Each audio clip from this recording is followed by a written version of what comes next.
وبركاته.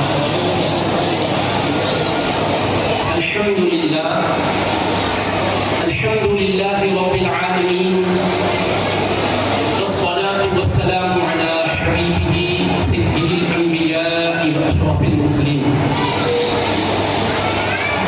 وعلى آله الطيبين الطاهرين وأصحابه الأكرمين الأفضلين ومن والاهم وتبعهم بإحسان إلى يوم الدين. أما بعد، فقال الله سبحانه وتعالى في كلامه العظيم: أعوذ بالله من الشيطان الرجيم، بسم الله الرحمن الرحيم. النبي أولى بالمؤمنين من أنفسهم وأزواجه أمهاتهم. وقال تعالى في شأن حبيبه الكريم: إن الله وملائكته يصلون على النبي يا أيها الذين آمنوا صلوا عليه وسلموا تسليما. اللهم صل على سيدنا محمد وعلى آله وصحبه أفضل صلواتك وعدد معلوماتك وبارك وسلم. رونق اسپیش معزز علماء کرام، مشائخ اعظام اور منتظم مشاعرہ، بزرگان محترم حاضرین و سامعین، اللہ تعالیٰ نے حضرات انبیاء کرام علیہم الصلوات و تسلیمات کو ساری مخلوق میں افضل بنایا اور ان حضرات کے مقدس کاندھوں پر نبوت کا بار اور تبلیغ کی عظیم ذمہ داری ڈالی اور ان کے علو مرتبہ کے لحاظ سے انہیں کئی ایک خصوصیات سے نوازا۔ ہمارے نبی کریم حضرت سیدنا محمد مصطفیٰ صلی اللہ علیہ وآلہ وسلم چونکہ رسولوں کے سردار، نبیوں کے قابل سالار اور ختم نبوت کے تاجدار ہیں، اللہ تعالیٰ نے حضرت صلی اللہ علیہ وسلم کو تمام خلقت کی طرف دین حق کے ساتھ مبعوث فرمایا ہے۔ ساری خلق خدا کو کفر و شرک کی ظلمتوں سے نکال کر انوار توحید و رسالت کی طرف لانا اور تمام جہاں کو نور حق سے منور فرمانا حضرت رسول اللہ صلی اللہ علیہ وسلم کی بعثت کے عظیم مقاصد میں شامل ہے۔ اس لیے اللہ تعالیٰ نے حضور اکرم صلی اللہ علیہ وآلہ وسلم کو بے شمار خصائص و کمالات سے مختص و ممتاز فرما کر تمام انبیاء کرام و رسول اعظام علیہ السلام کا امام و پیشوا بنایا اور بندگان خدا کے لیے رہبر و رہنما بنایا۔ اللہ تعالیٰ نے اپنے حبیب پاک صلی اللہ علیہ وآلہ وسلم کو ساری امت کے لیے رہنی دنیا کا بہترین نمونہ بنایا، لہذا آپ کی ذات اقدس خلوت و جلوت، اندرون خانہ و بیرون خانہ، ہر جگہ کو ہر وقت مقتدا و پیشوا۔ آپ کی مبارک زندگی کا ایک ایک لمحہ درخشاں و تابناک، آپ کی سیرت طیبہ کا ہر پہلو ذوق نشانی کر رہا ہے۔ آپ کی مکمل حیات مقدسہ بے داغ و بے عیب ہے۔ سیرت طیبہ کا کوئی حصہ ایسا نہیں کہ اس پر انگشت نمائی کی جا سکے۔ آپ کی پیشوائی کا تقاضا یہی تھا کہ آپ کی شفاف زندگی کا ہر پہلو لوگوں کے سامنے رہے۔ آپ کی بے داغ سیرت کا ہر شعبہ امت کے پاس محفوظ ہو۔ بیرون خانہ احوال شریعہ سے متعلق کئی ذرائع موجود تھے۔ اندرون خانہ معاملات کریمہ کا بیان عمومی حضرات کے دائرے کار سے باہر تھا۔ اس مقدس فریضے کی انجام دہی کی خاطر اللہ تعالیٰ نے عمومی قوانین سے مختلف آپ کے لیے تعدد ازدواج کی خصوصی اجازت و رخصت مرحمت فرمائی۔ بعض و عفت مآب خواتین کا آپ کے لیے انتخاب ہوا اور انہیں آپ کی زوجیت کے عظیم شرف سے مشرف فرمایا۔ تبلیغ احکام قریش و دیگر قبائل کے لیے بھی تھی اور مشرکین کے علاوہ یہود و نصارہ کے لیے بھی۔ اس پس منظر میں یہ باعظمت مقصد تھا جس کی تکمیل آپ نے بحکم الہی مختلف قبائل و اقوام کی امانتدار وفاشیار خوش خصال نیک اخلاق زیرت و زیبقار خواتین سے حسب احوال و ظروف نکاح فرمایا۔ اگرچہ کہ اس امت کے کسی بھی شخص کے لیے بیویوں کے درمیان مساوات و عدل قائم کرنے کی شرط کے ساتھ بیک وقت 4 عورتوں کو اپنے نکاح میں رکھنے کی اجازت ہے، لیکن اگر ان کے درمیان عدل نہ کر سکنے کا خوف ہو تو ایک ہی پر اکتفا کرنا لازم ہے۔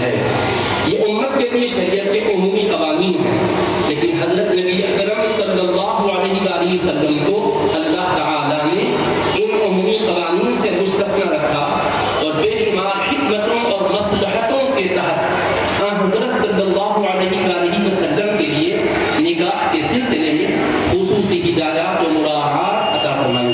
چنانچہ ارشاد الہی ہے، یا ایھا النبی انا احللنا لک ازواجک اللاتی آتیت اجورہن وما ملکت یمینک مما افاء اللہ علیک وبنات عمک وبنات عماتک وبنات خالک وبنات خالاتک وبنات خالاتک اللاتی ہاجرن معک وامرأة مؤمنة إن وهبت نفسها للنبي إن أراد النبي أن يستنكحها خالصة لك من دون المؤمنين۔ سورۃ الاحزاب آیت نمبر 50۔ غیب کی خبر دینے والے نبی مکرم صلی اللہ علیہ وسلم، بے شک ہم نے آپ کے لیے آپ کی ازواج مطہرات کو حلال فرمایا ہے جن کے مہر آپ نے ادا فرمایا، اور انہیں بھی جو آپ کے زیر دست ہیں جن کو اللہ نے آپ کو بطور غنیمت کے عطا فرمایا، اور آپ کی دریالی اور ننیالی خاندان کی بھی مقدس خواتین، مثلا آپ کی پھوپھیزاد اور آپ کے چچازاد بہنیں اور آپ کی ماموزاد اور خالازاد بہنیں، وہ جو آپ کے ساتھ ہجرت کر کے آئی ہیں۔ اس کے علاوہ بھی کوئی ایماندار خاتون جذبہ حب نبوی سے سرشار ہو کر اپنے آپ کو نبی پاک علیہ السلام کے لیے ہبہ کر دے، بشرطے کہ نبی پاک علیہ السلام انہیں نکالائے عقد نکاح میں لینا چاہے تو خالصتاً اے حبیب آپ کے لیے یہ ہے، عام ایمان والوں کے لیے نہیں۔ تو اس آیت قرآنیہ سے یہ حقیقت عیاں ہو گئی کہ اللہ تعالیٰ نے خود اپنے حبیب پاک علیہ السلام کو نکاح کے سلسلے میں یہ خصوصی رعایتیں عطا فرمائی ہیں۔ اللہ تعالیٰ نے عام مسلمانوں کے لیے زیادت نکاح کی قید سے مختلف امام الانبیاء صلی اللہ علیہ وآلہ وسلم کے رخصت و اجازت مرحمت فرمائی کہ جن مقدس خواتین کو آپ نے رشتہ زوجیت سے منسلک فرمایا، ان کے علاوہ کسی اور کو آپ شرط زوجیت سے مشرف فرمانا چاہیں تو آپ کو اے حبیب اس کا حق و اختیار ہے۔ ایک سے زائد 4 تک بیویاں رکھنے والے مسلمانوں پر واجب ہے کہ بیویوں کے درمیان برابری قائم رکھیں، ان کے حقوق کی ادائیگی اور ان کے ساتھ حسن سلوک میں مساوات کو ملحوظ رکھیں۔ لیکن اللہ تعالیٰ نے حضرت رسول اللہ صلی اللہ علیہ وآلہ وسلم پر ازواج مطہرات کے درمیان برابری واجب نہ رکھی، بلکہ حقوق کی ادائیگی آپ کے حوالے فرمائی۔ چنانچہ ارشاد الہی ہے، ترجی من تشاء منہن وتؤوی الیک من تشاء ومن ابتغیت ممن عزلت فلا جناح علیک ذلک ادنی ان تقر اعینہن ولا یحزن ویرضین بما آتیتہن کلہن واللہ یعلم ما فی قلوبکم وکان اللہ علیما حلیما۔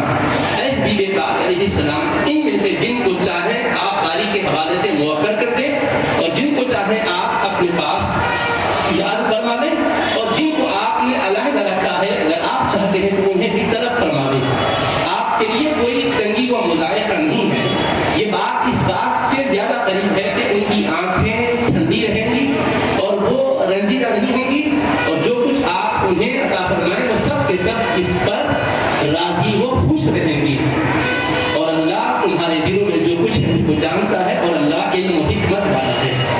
تو آپ غور کریں کہ اس میں بھی اللہ نے تشبیہ کو پابند نہیں رکھا، اختیار کیا کہ باریاں مقرر کرنا آپ پر واجب نہیں، عذرا ہے کرم مقرر بھی فرما دے تو اس کی پابندی کرنا بھی آپ پر لازم نہیں، بلکہ آپ اس میں بھی تقدیم و تاخیر کرنا چاہیں تو یہ آپ کا اختیار ہے۔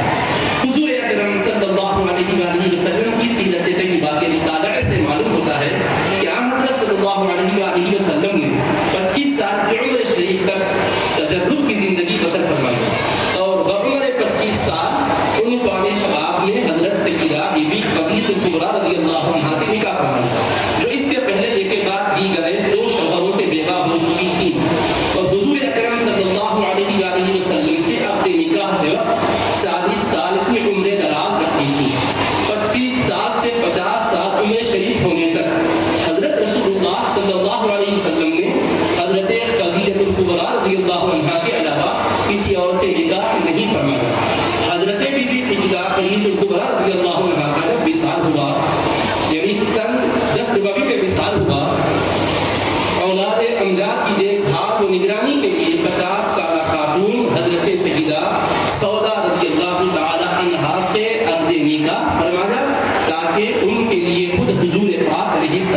سہارا بن سکے، اس لیے کہ وہ ابتدا میں مشرف اسلام ہو چکی تھی اور اپنے اعتزاز بھائی کے ساتھ بیاہی گئی تھی اور ان کے قابل وفات پا چکے تھے اور وہ بے بغی کی زندگی بسر کر رہی تھی.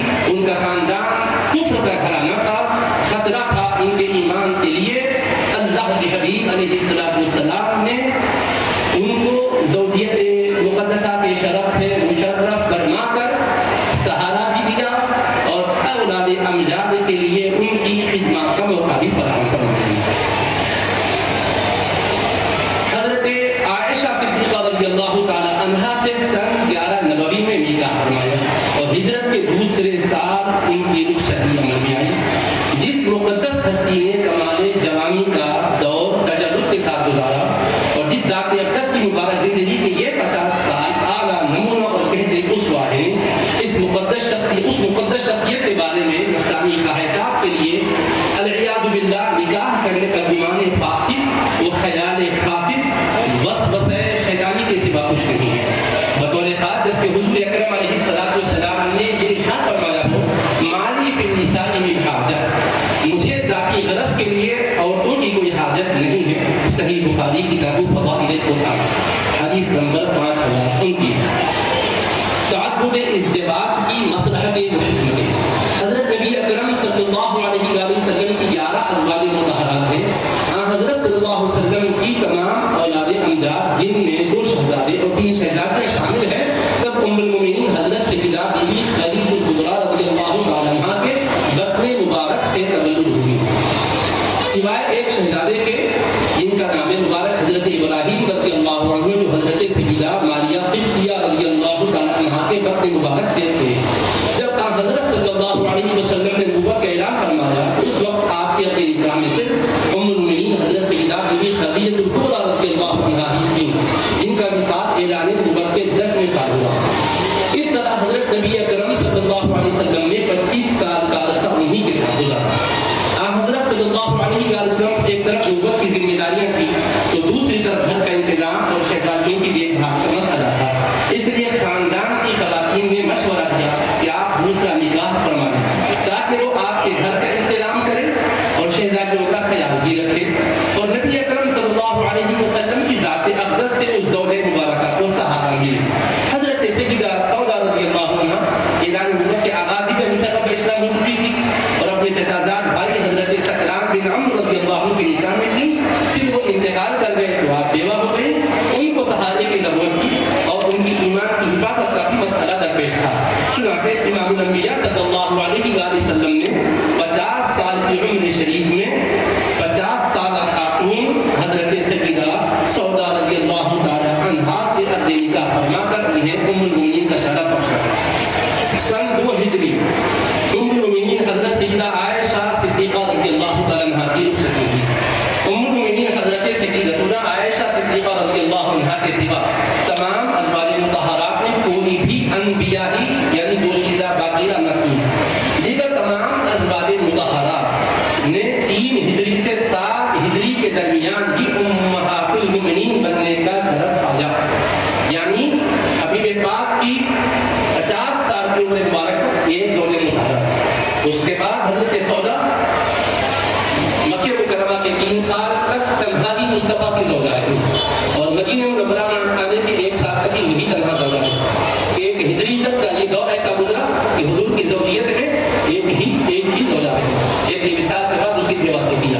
حضرت عائشہ صدیقہ رضی اللہ عنہ سے نکاح ہو کے مکہ مکرمہ میں ہوا مگر رخصتی ان کی مکہ مکرمہ میں عمل میں نہیں لائی گئی. وہ مدینہ منورہ میں پہنچنے 1 سال کے بعد ہی عمل میں لائی گئی ماہ شوال. یہ بات دھیان میں رکھیے گا. اب باقی ازواج مطہرات حضور کی زوجیت کے شرف سے کب مشرف ہوئی؟ 3 ہجری سے 7 ہجری کے درمیان. 3 4 5 6 7 یہ 5 سالوں کے درمیان وہ امہات المؤمنین بنی. حالانکہ اس عرصے میں مستقل مصروفیت رکھنے والے امور غزوات و سرایا بدر و احد خندق و خیبر اور صلح حدیبیہ جیسے واقعات پیش آئے. قبائل عرب کے وفود کی کثرت سے آمد ہوتی رہی. غیر معمولی تبلیغی مشغولیت کے باوجود انہیں شرف زوجیت سے نوازنا محض دینی مصلحتوں ملکی اور ملی اور تبلیغی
بیوہ خواتین کو سہارا دینے کا حکم فرمایا اور اس سلسلے میں بدولت موسم انسانیت بن کر خود عملی اقدام فرمایا.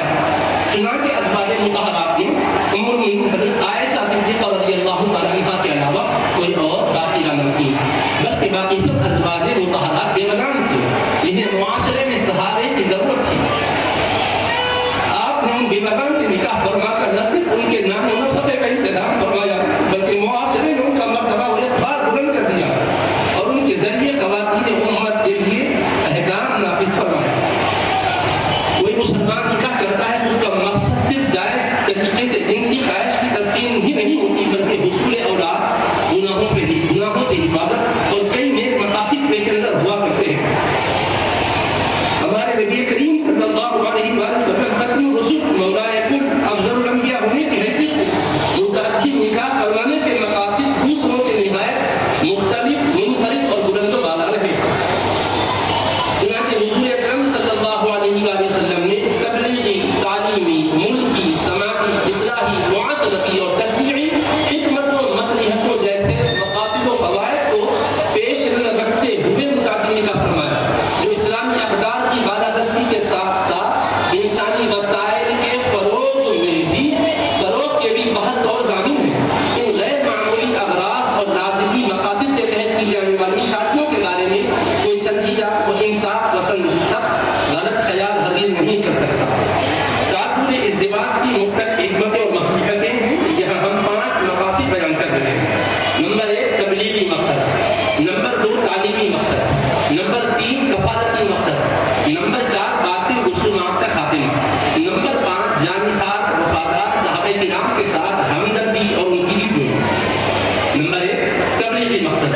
حضرت نبی اکرم صلی اللہ علیہ وسلم نے مختلف قبائل کے ایسے افراد کی مقدس صاحبزادیوں سے اپنے نکاح فرمایا جو اپنے قبیلے میں ذی اثر تھے اور قبیلے کے سارے افراد ان کے تابع تھے تاکہ اس رشتے کی برکت سے وہ پیکر خلق عظیم صلی اللہ علیہ وسلم کے قریب ہوں، وہ اسلامی تعلیمات سے آشنا ہوں، ان قبائل کی اسلام دشمنی ختم ہو اور محبت و الفت کی راہ ہموار ہو.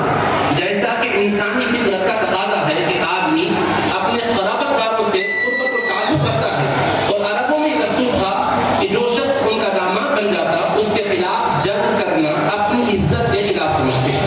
اس طرح انہیں اسلام کی نعمت سے مالا مال ہونے کا موقع نصیب ہوا. جیسا کہ حضرت ابو سفیان رضی اللہ عنہ اسلام لانے سے پہلے اسلام کے سخت مخالف تھے جن کی سرکردگی میں کفار قریش نے مسلمانوں سے کئی جنگیں لڑی.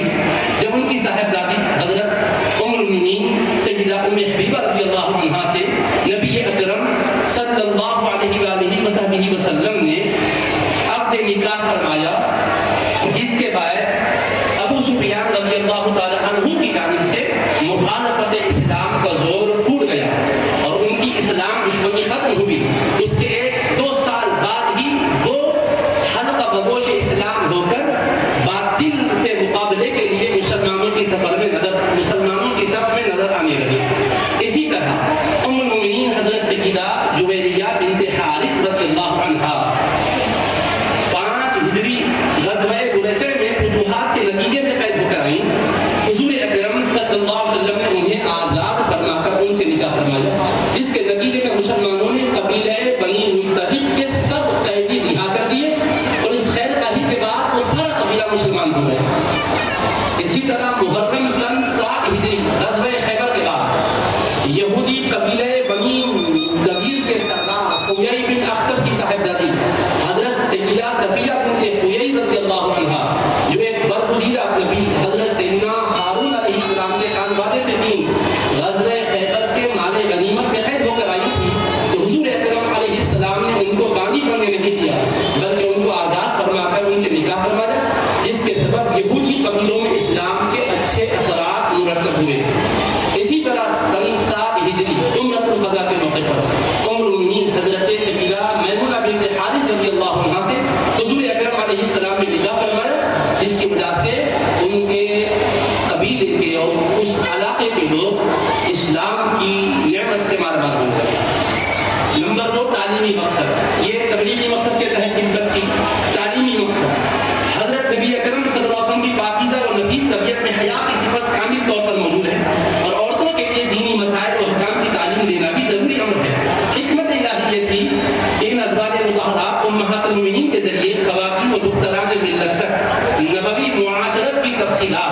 اور خواتین سے متعلقہ خصوصی احکام کی تعلیمات پہنچیں۔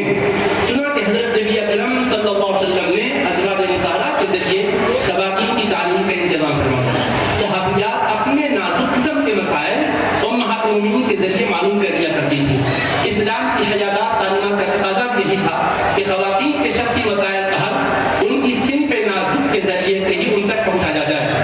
خاص طور پر المومنین حضرت سیدتنا عائشہ صدیقہ رضی اللہ عنہا کے ذریعے نبوی معاشرت کی تفصیلات اور خواتین سے متعلقہ خصوصی احکام کی تعلیمات امت تک پہنچی۔ نمبر 3، کفالتی مقصد۔ حضرت نبی اکرم علیہ السلام نے حضرت عائشہ صدیقہ رضی اللہ عنہا کے علاوہ باقی جن خواتین کو شرف زوجیت سے نوازا وہ شوہر کی داد کی، ان میں تندرستی کی زندگی گزارنے والی بھی تھیں۔ آپ نے ان خواتین سے اپنے نکاح فرما کر ان کی کفالت و پرورش کی ذمہ داری لی، ان کی تندرستی کو فراغ دستی اور مصیبت کو راحت سے بدل دیا۔ اس طرح آپ نے ان مقدس خواتین کے لیے معاشرتی طور پر ایک تعاون کا ذریعہ فراہم کیا، اور ان میں جو صاحب اولاد تھی آپ نے نکاح میں اگر اپنی اولاد کے ان میں جو صاحب اولاد تھی آپ صلی اللہ علیہ وسلم نے ان کی تربیت اپنے ذمہ لے لی۔ اس کے علاوہ بعض خواتین کے بیوہ جب ہونے کی وجہ سے ان کا اسلام پر قائم رہنا مشکل امر بن گیا۔ ان کے خاندان والوں سے اس بات کا خطرہ تھا کہ ان کے لیے کہیں مشکلات پیدا نہ کر دیں، تو نبی اکرم صلی اللہ علیہ وسلم نے ان سے اپنے نکاح فرما کر ان کی کفالت اور ان کے ایمان کی حفاظت فرما دی۔ جیسا کہ ام المؤمنین حضرت سیدہ سودا رضی اللہ عنہا کے متعلق ہم نے ابتدا میں بتایا کہ ان کے شوہر خود ان کے چچاداد تھے اور وہ اپنے شوہر کے ساتھ حبشہ کی جانب ہجرت کی تھی اور پھر لوٹ کر مکہ مکرمہ آئی۔ شوہر انتقال کر گئے، وہ بیوہ ہو گئی تھی، ان کے ایمان کی حفاظت بھی ضروری تھی اور ان کے لیے کفالت بھی ضروری تھی۔ اسی طرح ام المؤمنین حضرت سیدہ ام سلمہ رضی اللہ عنہا جن کے شوہر سن 4 ہجری میں وفات پا چکے تھے، جس کے بعد حضرت نبی اکرم صلی اللہ علیہ وآلہ وسلم نے انہیں اپنی زوجیت میں شامل فرما لیا اور ان کی اولاد کو اپنی راست تربیت و کفالت میں لے لیا۔ نمبر 4، باقی رسومات کا خاتمہ۔ ایک سے زائد نکاح کے 5 مقاصد میں یہ چوتھا مقصد۔ معاشرے میں زمانے جاہلیت کی باطل رسم رائج تھی کہ متبنہ لے پالک مفت بولا بیٹے کو حقیقی بیٹا سمجھا جاتا اور اس کے ساتھ حقیقی بیٹے جیسا معاملہ کیا جاتا۔ چنانچہ نسب، میراث، نکاح، محرمات نکاح، حجاب، محرم اور دیگر تمام آئلی مسائل میں لے پالک کو حقیقی بیٹے کا درجہ دیا جاتا۔ اسلام نے اس باطل نظریے کو ختم کیا اور بتلایا کہ لے پالک حقیقت میں بیٹا نہیں ہوتا۔ دین کے اس اہم حکم کو لوگوں کے ذہن نشین کرانے کے لیے جس کا تعلق تسلیم الجہاد احکام سے تھا، حضور اکرم صلی اللہ علیہ وآلہ وسلم نے بحکم خداوندی اپنے لے پالک حضرت سیدنا زید بن حارثہ رضی اللہ تعالی عنہ کی مطلقہ حضرت سیدتنا زینب بنت جحش رضی اللہ تعالی عنہ سے 5 ہجری میں نکاح فرمایا۔ یہ رشتہ اس باطل رسم کو پیروں تلے رونقنے اور یکسر تراغے کا اعلان و اشتہار تھا، جس کا اللہ نے قرآن مجید میں ذکر فرمایا، فَلَمَّا قَضَىٰ زَيْدٌ مِّنْهَا وَطَرًا زَوَّجْنَاكَهَا۔ جب حضرت زید نے ان سے اپنی ضرورت پوری کی اور وہ طلاق دے دیے، تو اے حبیب ہم نے زینب کا آپ سے نکاح کروایا۔ اللہ نے اس کے بارے میں آیات بینات نازل فرمائی۔ نمبر 5، جانثار و وفادار صحابہ کرام کے ساتھ ہمدردی۔ یہ بھی حکمتوں میں سے، مصلحتوں میں سے، مقاصد میں سے ہے۔ صحابہ کرام رضی اللہ عنہم کی غیر معمولی وفاداری و جانثاری کے باعث حضرت رسول اللہ صلی اللہ علیہ وسلم نے ان کے ساتھ رشتہ مصاہرت قائم فرمایا، اور صحابہ کرام کی اسلام کی سربلندی کے لیے شہادت کے بعد ان کی بیوادان جو بے یار و مددگار ہو چکی تھی، تو حضور پاک علیہ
زینب بنت خزیمہ رضی اللہ عنہ کے قابل بھی جنگ احد میں شہید ہو چکے تھے، وہ بیوہ ہو چکی تھیں، امام الانبیاء علیہ السلام نے سن 3 ہجری میں ان کو شرف زوجیت سے مشرف فرمایا اور ام المؤمنین کا اعزاز عطا فرمایا۔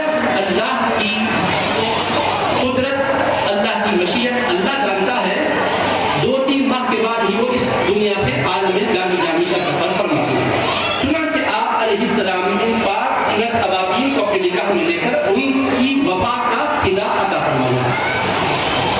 حضرت نبی اکرم علیہ السلام نے ام المؤمنین حضرت سیدہ عائشہ رضی اللہ عنہا کے علاوہ تمام نکاح بیوہ و بے سہارا خواتین سے فرمایا۔ ویسے تو نبی اکرم علیہ السلام کا ہر قول و ہر عمل بہت الہی ہوتا ہے، جیسا کہ ارشاد الہی ہے ما ينطق عن الهوى ان هو الا وحی یوحی، اپنی خواہش سے یہ حبیب فرماتے بھی نہیں ہے، وہ جو کچھ فرماتے ہیں وہی الہی سے فرماتے ہیں۔ لیکن ام المؤمنین حضرت سیدہ عائشہ رضی اللہ عنہا اور ام المؤمنین حضرت سیدہ زینب بنت جحش رضی اللہ عنہا کے نکاح کے متعلق قرآن مجید اور حدیث پاک میں صراحت و اشارہ موجود ہے، جیسا کہ سیدہ زینب رضی اللہ عنہا کے بارے میں ہے فلما قضى زید منها وطرا زوجناکہا، اور ام المؤمنین حضرت سیدہ عائشہ رضی اللہ عنہا سے نکاح وحی غیر مطلوب سے ہوا، ان کو خواب میں دکھایا گیا اور بتایا گیا کہ یہ آپ کی زوجہ مطہرہ ہے، جیسا کہ صحیح بخاری شریف میں حدیث پاک ہے۔ رسول پاک علیہ السلام کی یہ زوجہ مطہرہ خود بیان کرتی ہے، عن عائشہ رضی اللہ عنہا ان النبی صلی اللہ علیہ وسلم قال لها اریدک فی المنام مرتین، اللہ کے حبیب علیہ السلام نے ارشاد فرمایا کہ اے عائشہ مجھے خواب میں 2 مرتبہ تم کو دکھایا گیا، میں سمجھتا ہوں کہ تم یعنی تمہاری صورت ریشم کے کپڑے میں تھی۔ پھر اس کے بعد فرماتے جبریل کہنے لگے یا رسول اللہ ہذہ امرأۃ، یہ آپ کی زوجہ ہے، فاکشف عنہا، تب میں اس کو کھولا فاذا ہی عنی، تو کیا دیکھتا ہوں کہ وہ تم ہی ہو، فاقول، تو میں کہنے لگا ان یکن ھذا من عند اللہ یمضہ، اگر یہ اللہ کی طرف سے ہے تو اللہ اس کو پورا کرے گا۔ صحیح بخاری باب مناقب الانصار باب تزویج النبی صلی اللہ علیہ وسلم عائشہ کا حدیث نمبر 3895۔ اور نبی پاک علیہ السلام کا یہ ارشاد مبارک بھی ذہن میں رکھیں، حضرت ابو سعید خدری رضی اللہ عنہ روایت کرتے ہیں رسول اللہ صلی اللہ علیہ وسلم نے فرمایا ما تزوجت شیئا من نسائی ولا زوجت شیئا من بناتی الا باذن جاءنی به جبریل علیہ السلام عن اللہ عز وجل، یعنی میں نے اپنی ازواج مطہرات میں سے کسی زوجہ سے نکاح نہیں کیا اور نہ اپنی شہزادی میں سے کسی کا نکاح کروایا مگر اس حکم کی وجہ سے جو جبریل علیہ السلام اللہ تعالیٰ کی طرف سے میرے پاس لائے تھے۔ جامع الاحادیث للسیوطی حدیث نمبر 19970، کنز العمار حدیث نمبر 34174۔ حضرت ام المؤمنین عائشہ صدیقہ رضی اللہ تعالیٰ عنہ سے نکاح کی حکمت و مصلحت۔ حضرت نبی اکرم صلی اللہ علیہ وسلم کی حیات طیبہ خلوت و جلوت میں منقسم تھی، اور آپ کے قول و فعل سے شریعت بنتی ہے، اور جلوت میں جو کچھ ارشاد فرمائیں گے یا جو کام کریں گے اس کو صحابہ کرام رضی اللہ عنہم اجمعین سنیں گے، دیکھیں گے اور محفوظ کر کے بعد والوں تک پہنچائیں گے، مگر خلوت کے اقوال و افعال کو صحابہ کرام عرض نہیں کر سکتے تھے، جبکہ وہ اقوال و افعال بھی شریعت ہیں، اس لیے ضروری تھا کہ آپ کے دولت خانے میں کوئی ایسی سمجھدار زیرت زوجہ مطہرہ ہو جو اندرونی زندگی کے اقوال و افعال کو محفوظ کرے۔ اور ام المؤمنین حضرت سودا رضی اللہ عنہا اگرچہ آپ کی زوجیت میں تھیں مگر وہ عمر رسیدہ ہو چکی تھیں، اس لیے بحکم الہی حضرت نبی پاک علیہ السلام نے سیدہ عائشہ صدیقہ رضی اللہ عنہا سے نکاح فرمایا تاکہ وہ ذاتی زندگی کے اقوال و افعال و احوال کو محفوظ کر کے امت تک پہنچائیں اور وہ شریعت کا حصہ بنے۔ جب حضرت خدیجہ رضی اللہ عنہ کا وصال ہوا تو حضرت خولہ بنت حکیم رضی اللہ عنہ نے گھریلو حالات دیکھتے ہوئے حضرت سودا بنت زمع اور حضرت عائشہ صدیقہ رضی اللہ عنہ کا ذکر کرتے ہوئے حبیب پاک علیہ السلام کی خدمت میں نکاح کی پیشکش کی، جیسا کہ مسند احمد بن حنبل میں تفصیلی روایت موجود ہے جو میں نہیں پڑھ رہا ہوں۔ حضرت عائشہ صدیقہ رضی اللہ تعالی عنہا سے نکاح جو امام الانبیاء علیہ السلام نے فرمایا ہے، اس میں صحیح بخاری کی جو روایت ہے سن اور عمر کے لحاظ سے وہ دیگر روایات پر راجح بھی ہے۔ 6 سال کے عمر مبارک کے ساتھ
الگ ہوتے ہیں. اس طرح کے نکاح کے کئی نظائر موجود ہیں. ایک تو عقد نکاح ہے, ایک رخصتی. رخصتی اسی وقت ہوگی جب کہ سن بلوغ کو پہنچے, لیکن نکاح کم عمر میں ہونا یہ عرب کے رواج کے خلاف نہ تھا. اب سنیے کچھ نظائر. حضرت سہلہ بنت عاصم رضی اللہ عنہ کا نکاح ان کی پیدائش کے دن ہی کر دیا گیا. یہ بھی عرب کا دستور رہا. چنانچہ مجموع زوائد طبرانی کے حوالے سے روایت ہے, وعن سہلة بنت عاصم بن عدي قالت ولدت يوم حنين يوم فتح رسول الله صلى الله عليه وسلم حنينا فسماني سهلة وقال سهل الله امرك وضربني بسهم وزبدني عبد الرحمن بن عوف يوم ولدت. رواه الطبراني. حضرت سہلہ بنت عاصم بن عدی رضی اللہ عنہ سے روایت ہے, انہوں نے فرمایا کہ حنین کی فتح کے دن پیدا ہوئی تو حضرت رسول پاک علیہ السلام نے میرا نام سہلہ رکھا اور فرمایا اللہ تعالیٰ نے تمہارا معاملہ آسان کر دیا ہے. اور حضور پاک علیہ السلام نے دعا بھی کی کہ اللہ تمہارے معاملے کو آسان فرمائے. اور میرے لیے حضور پاک علیہ السلام نے حصہ مقرر فرمایا اور میری پیدائش کے دن میرا اپنے نکاح کو ہنگام میں موت سے کیا. یہ خود بیان کر رہی ہے. ظاہر ہے چھوٹی تھی تو نکاح وکالتاً ہوتا ہے, ولی وکالتاً نکاح کرتے ہیں. جب بلوغ کا مرحلہ طے ہوتا ہے تو پھر وہ ان کے حوالے کی جاتی ہے. اس میں کوئی جنسی زیادتی یا جنسی استحصال کا تصور نہیں کیا جاتا, بلکہ اس زمانے میں یہ بھی ایک دلیل ملتی ہے کہ لڑکی کی پیدائش سے پہلے بھی اس کی نسبت طے کی جاتی تھی. چنانچہ سنیے سنن ابو داؤد کتاب النکاح باب فی تزویج من لم یولد, نکاح ان کا جو ابھی پیدا بھی نہیں ہوئی, اس عنوان کے تحت روایت ہے. حدیث کا نمبر 2105. فقال الطارق بن المرقع من يعطيني رمحا لثوابه قلت وما ثوابه قال ازوجه اول بنت تكون لي. طارق بن مرقع نے کہا مجھے ایک نیزہ اس کے عوض کے ساتھ کون دے گا, ایک نیزہ دو میں اس کا بدلہ دوں گا. تو راوی کہتے ہیں کہ میں نے کہا اس کا عوض کیا ہوگا حضرت؟ انہوں نے کہا میری پہلی لڑکی جو تولد ہوگی اس کا نکاح مشرف سے کرا دوں گا, میں مجھے نیزہ دوں گا. تو دیکھیے پیدا ہونے سے پہلے ہی طے کر رہے ہیں.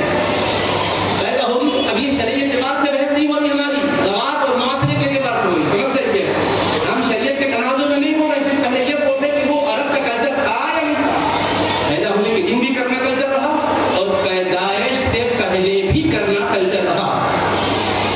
ان تمام روایتوں سے نکاح کے سلسلے میں عرب کے معاشرتی احوال و قواعد کا پتہ چلتا ہے کہ عرب کم سنوں میں نکاح کو آر اور عیب نہیں سمجھتے تھے. عرب قوم نہایت غیور و خوددار قوم تھی. وہ عیب و آر کو ہرگز گوارا نہیں کرتے تھے. جب کم عمری میں نکاح پیدائش کے دن نکاح, یہاں تک کہ پیدائش سے پہلے نکاح کرنا عرب کے پاس مقبول تھا اور ان کا رواج و دستور تھا, تو اسی دور اسی ماحول میں 9 سال کی عمر میں کیے گئے حضرت عائشہ رضی اللہ عنہ کے نکاح پر اعتراض کیوں کر کیا جا سکتا ہے؟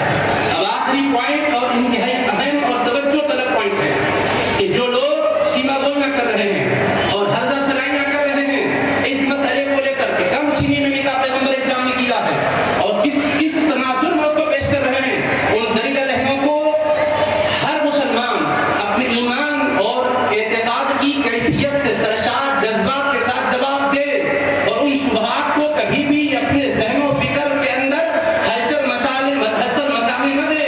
کہ صرف دین اسلام کی بات نہیں ہے, دیگر ادیان میں بھی کم سنی میں نکاح کا رواج تھا. دنیا کے دوسرے مذاہب و ادیان میں کم عمر میں نکاح کرنا معروف تھا. چنانچہ ہندو دھرم میں نکاح کے لیے عمر کی کوئی قید نہیں. کان کھول کے سنیے, جیسا کہ مملکت عاقبیہ کے مددگار معتمد مجلس وضع قوانین مشیر قانون سرکار عالی رائے بے نام نے اپنی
سے پہلے 2 مرتبہ ایک کے بعد دیگر 2 شوہروں سے وہ رشتے نکاح کے بعد علیحدہ ہو چکی تھی. اس سے معلوم کیا ہو رہا اس سے پہلے اس کا نکاح ہوا تھا, تبھی تو وہ بیوہ ہوئی تھی, تبھی تو اپنے شوہروں سے علیحدہ ہوئی تھی. یہ ہندو دھرم میں بھی رہا, یہودیت کے اندر بھی رہا. اب حضرت عائشہ صدیقہ رضی اللہ عنہ کی رخصتی 9 سال میں ہوئی. اگر مان لیا جائے آخری پوائنٹ, اگر مان لیا جائے کہ عرب میں 9 سال کی عمر میں لڑکیاں بالغ نہیں ہوتی ہیں, اگر کوئی یہ سمجھتا ہے حالانکہ عرب کی آب و ہوا گرم بھی ہوتی ہے, جغرافیائی سطح پر وہاں انسان کی نشو و نما عام جگہوں سے زائد ہوتی ہے. اس کے بعد حضرت بی بی عائشہ خوشحال گھرانے کی شہزادی تھی, نشو و نما بھی اچھی طرح سے ہوئی, اور روایت میں آتا ہے شبت شبابً حسنًا, وہ انتہائی عمدگی کے ساتھ لڑکپن کے مرحلے کو طے کر کے جوانی کے مرحلے میں 9 سال میں داخل ہو چکی تھی. یہ روایتوں میں موجود ہے, میں نے اس میں لکھا ہے, شارٹ کر کے آپ کو خلاصہ دے رہا ہوں.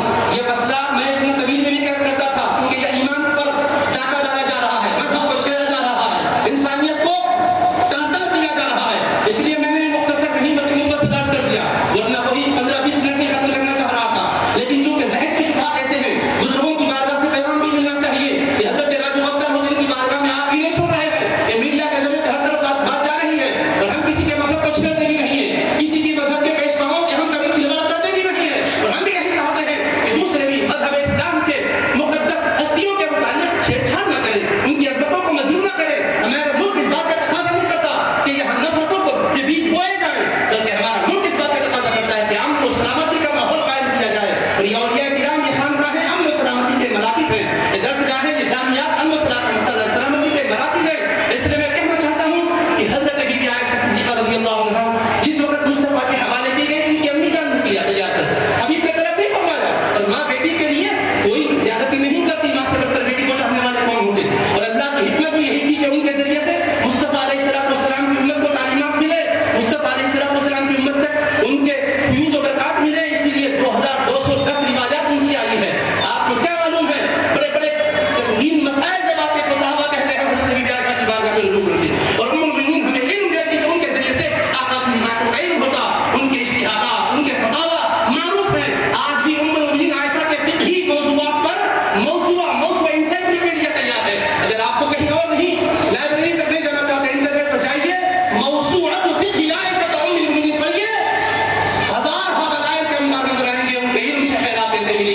اللہ چاہتا تھا کم سن بھی کم عمر یعنی ذہین بھی ہو, تو باقی ضرور تھی 9 سال کی عمر سے 9 سال تک مصطفیٰ کے ساتھ رہی, تو علوم مصطفیٰ سے انہوں نے اپنے سینے میں لیے کہ جب وہ علوم کو اونڈیلتے رہی تو بعد میں انہوں نے جتنا زندگی کر 57 ہجری میں ان کا وصال ہوا. مصطفیٰ کے وصال کے بعد 27 سال دنیا میں رہی ام المؤمنین, اور امت کو وہ علم دیا ہے کہ جن کے علم سے کوئی سبکدوش نہیں ہو سکتا, نہ کوئی درسگاہ, نہ کوئی خانقاہ. اللہ نے وہ علم کی خیرات ان کے ذریعے سے امت کو لینا چاہتا تھا, اس کی حکمت بالغہ کے تحت انہیں مصطفیٰ کی زوجیت کے طرف سے منتخب کیا. مصطفیٰ کا فرمان